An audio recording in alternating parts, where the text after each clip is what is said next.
Magandang araw. Ngayon ay talakayin natin ang mga sektor ng ekonomiya. Narito ang agrikultura, industriya, paglilingkod, gayon din ang informal na sektor at kalakalang panlabas. Tatalakayin natin ang kahalagahan, suliranin at solusyon sa bawat sektor ng ekonomiya ng bansa. Unahin na natin ang sektor ng agrikultura. Ano ba pag sinabi nating agrikultura? Ang agrikultura ay isang agham na may kinalaman sa paghahalaman at pagpaparami ng mga hayop. Lahat ng gawain na may kaugnayan sa pangangalaga ng mga hayop at halaman ay sakop ng agrikultura. Ang bawat gawain ng sektor nito ay may malaking naitutulong sa pamumuhay ng mga tao at ng bansa. Ano naman ngayon yung kahalagahan ng agrikultura? Una, ito ay nagpapasok ng dolyar sa bansa. Marami sa ating produktong agrikultural at pinagkakakitaan ng dolyar ng ating bansa tulad ng pagbebenta sa ibang bansa ng mga prutas, abaka, asukal, nabatikoko, seaweed, mga limang dagat at iba pa. Malaki ang kinikitang dolyar ng ating bansa buhat sa mga produktong agrikultural. Pangalawa, bumibili ng mga produkto ng industriya. So ginagamit ng industriya ang hilaw na materyales na mula sa agrikultura upang makalikha ng produkto. So sa industriya, sila yung nagpo-proseso para makalikha ng produkto. At pag ang produkto ay naproseso at nagawa na ng industriya, bibilhin naman ito ng mga magsasaka upang matugunan ang kanilang pangangailangan.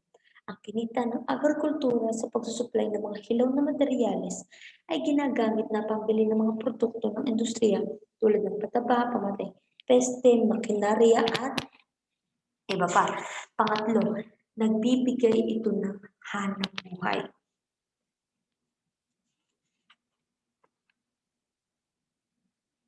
Okay, so ano naman pag sinabi natin nagbibigay ng hanap buhay? So nagbibigay ng maraming trabaho ang agrikultura. Ang sektor ng agrikultura ay may malaking itutulong sa pagkakalob ng hanap buhay ng mga mamamayan ng isang bansa. Ngayon naman italakayin natin ang suliranin ng agrikultura. Una, mababang presyo ng produktong agrikultural. Bunga na rin ng pagdagsa ng mga dayuhang produkto, ang mga may ang mga ani ng magsasaka at nangingisda ay mabibili lamang sa murang halaga. So natatakluban ng mga inaangkat nating produkto mula sa ibang bansa yung mga lokal na produkto ng ating bansa. Kaya hirap ang mga ito na magkaroon ng malaking tubo na kailangan sa pagtugon ng kanilang pangangailangan. So isa yan sa mga suliranin na kinakaharap ng agrikultura. Pangalawa, kakulangan ng sapat na infrastruktura at puhunan. Isa sa mga dahilan ng mabagal na pag-unlad ng agrikultura ay ang kakulangan ng infrastruktura at puhunan. Maraming produktong agrikultura ang hindi napapakinabangan dahil nasisira, nabubulok at nalalanta tulad ng mga gulay, prutas dahil sa kawalan ng pag-iimbakan o storage room or maayos na transportasyon. Pangatlo, kakulangan sa makabagong kagamitan at teknolohiya. Okay, so parang connected siya sa number 2. Ano? Okay, so ang mga masasakay patuloy na gumagamit ng mga so hanggang ngayon naman gumagamit ng mga lumang kagamitan sa pagsasaka tulad ng araro at kalabaw na nagiging dahilan ng mabagal ng produksyon. Pero kung halimbawa at meron tayong mga bagong kagamitan at technology o teknolohiya, mas mapapabilis yung produksyon sa sektor ng agrikultura. Pang-apat, paglaganap ng sakit at So maraming hayop ang namamatay at hindi napapakinabangan bunga ng pagkakasakit at pagkapeste at dulot na rin ng mga iba't ibang virus na dumadapo sa mga halaman at sa mga hayop tulad ng mga bird flu, avian flu, swine flu at iba pa. Nakadalasan din naman ay buhat din sa ibang bansa.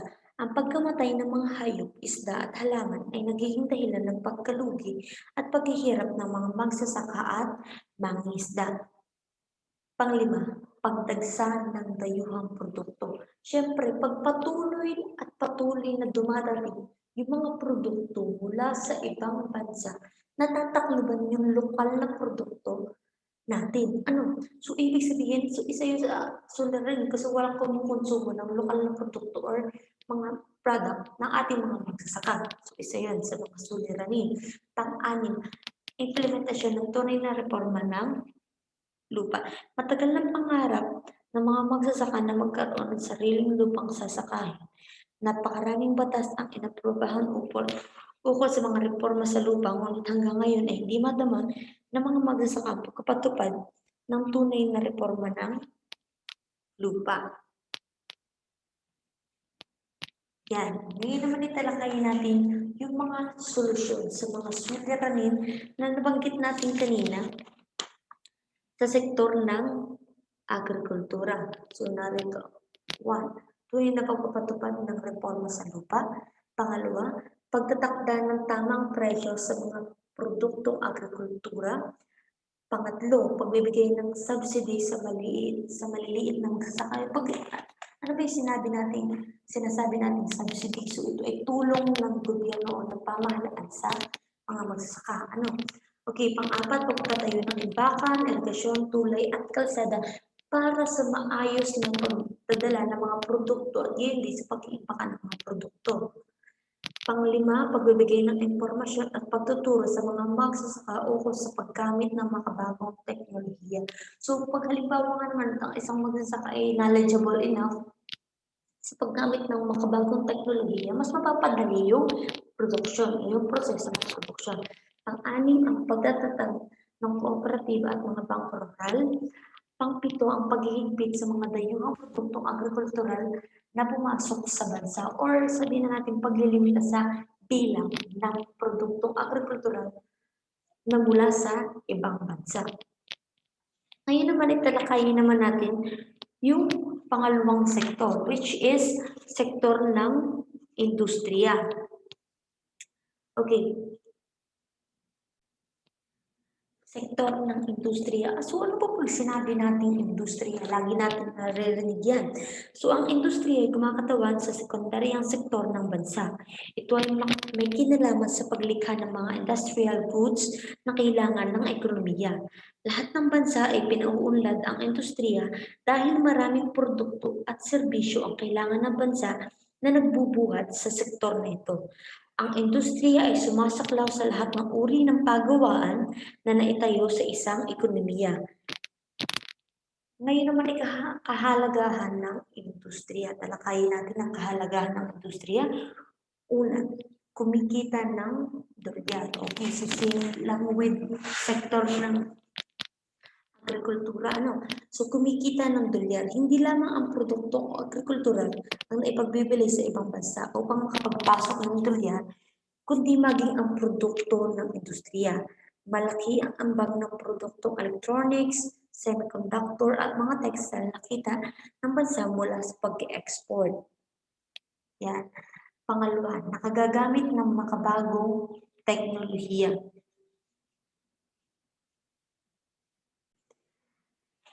So karamihan sa mga pagawaan is pinag-aaralan nilang gumamit ng mga bagong teknolohiya para mas mapabilis yung pagpuproduce o pagpoproseso ng mga produkto.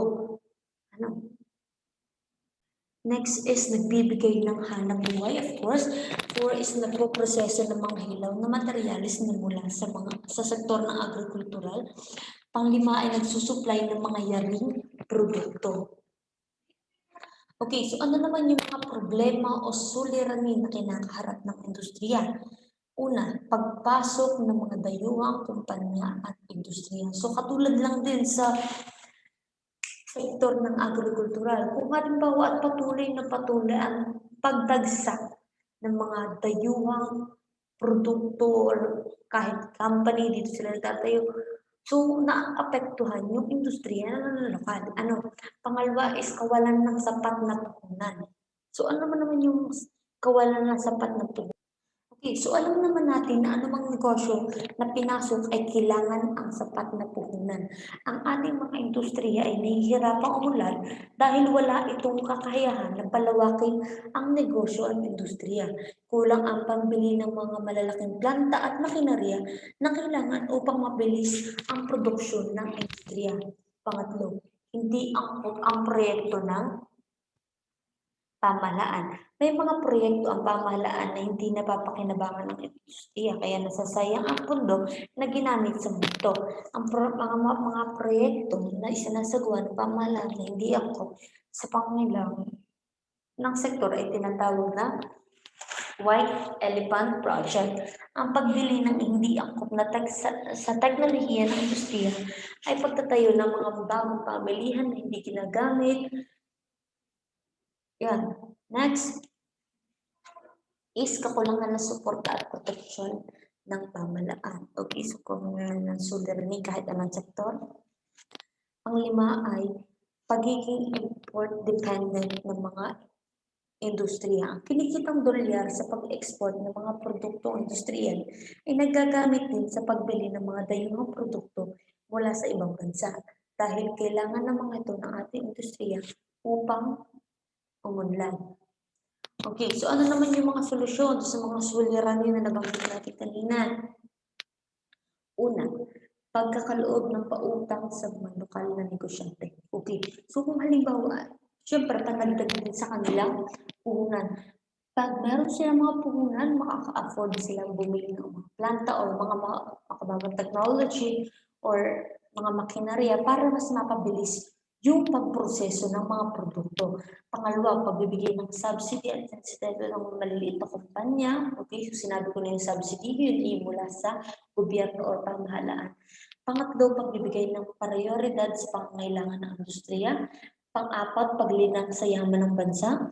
Panglima, paghikayat sa mga dayuhang kumpanya di kompetensya ng lokal na industriya.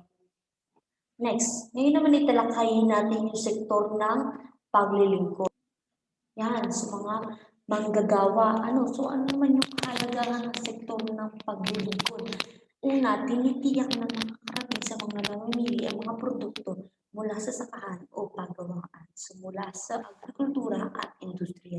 Pangalawa, nagbibigay ng trabaho sa mga mamamayan. So yan naman ay pangunahing halaga na ng iba't ibang sektor magbigay ng trabaho sa mga mamamayan ng isang bansa.